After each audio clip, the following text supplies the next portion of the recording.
guitars. And I was like, why not? I've never done something with live guitars. So we got a guitarist in the studio.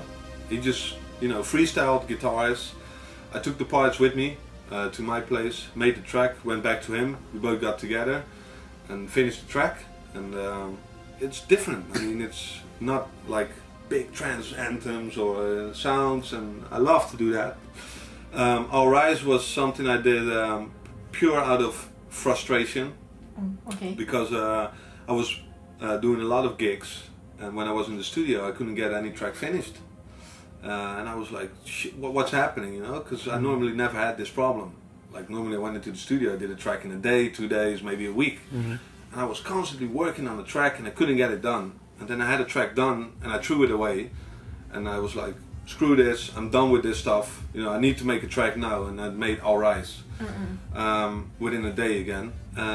It's just pure frustration behind All Rise. And the meaning of the name All Rise was because out of frustration, I kept rising up in my studio, walking around and being frustrated.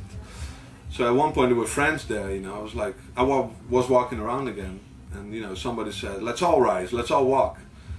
And everybody walked around with me, just out of a joke, and I was frustrated, like angry. And that's where All Rise came from. Yeah. I thought there were like tracks that you got inspiration from one of the many dance festivals that you DJ'd at. No, it's pure All Rise was pure frustration. Serious. Yeah. Okay. So tell us more about your bi-weekly radio show, Realistic. Oh, Realistic.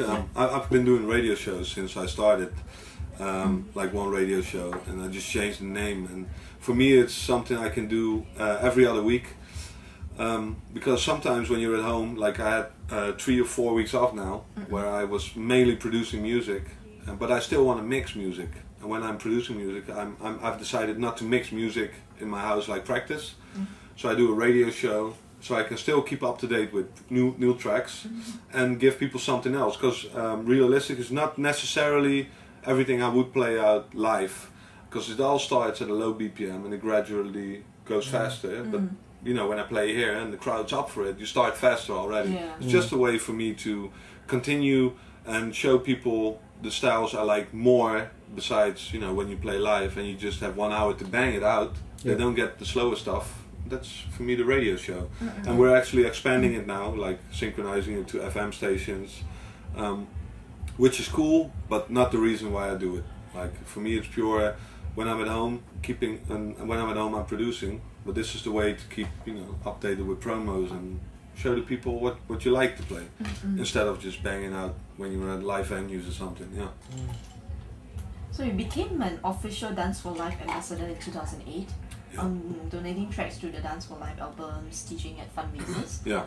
So how did this charity experience been for you? Really cool, because when you live this life, it's all about partying, traveling, enjoying. And then suddenly Dance for Life comes. Basically, how they approached me was really good, because they give you a realistic view of the situation when it comes to AIDS. And then you think like, okay, we lead this interesting life where you party a lot, people probably have sex a lot, everything. But there's also a major issue when it comes to AIDS and stuff. And this is actually for us an opportunity to, I have to say this right, to influence them, inspire them to become part of a bigger deal by positive things, which is music. Yeah. And don't look back. Dance for Life doesn't show like people on camera that are dying. We show the positive stuff. You know what I mean?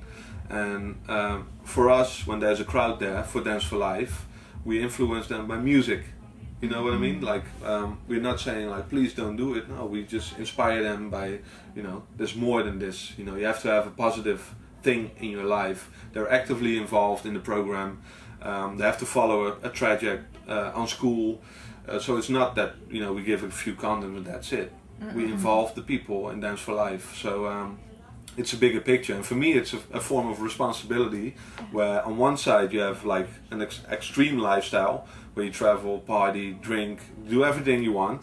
On the other hand, you have a responsibility as an ambassador not to do those things. So you keep yourself in the middle, you know what I mean? Like, it's for me good and it's for them good, and the most important thing is for them, because you know, we have opportunities in where I'm from, at least. We have a normal lifestyle.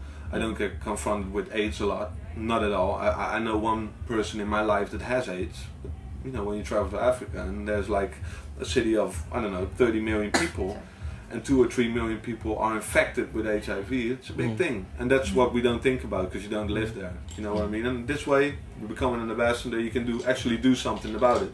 Even if it's small scale or large scale, it doesn't matter. You know, you do something about a problem there is. Yeah. Okay, last question. So we heard you are currently working on your first artist album due to be released in early 2010. Yeah. Can you tell us more about it?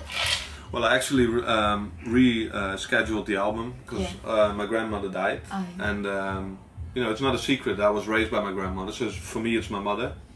So I have a bit of a difficulty dealing with it at the moment. So I decided to stop producing for the album, postpone it till late 2010, and then finish it in the summer.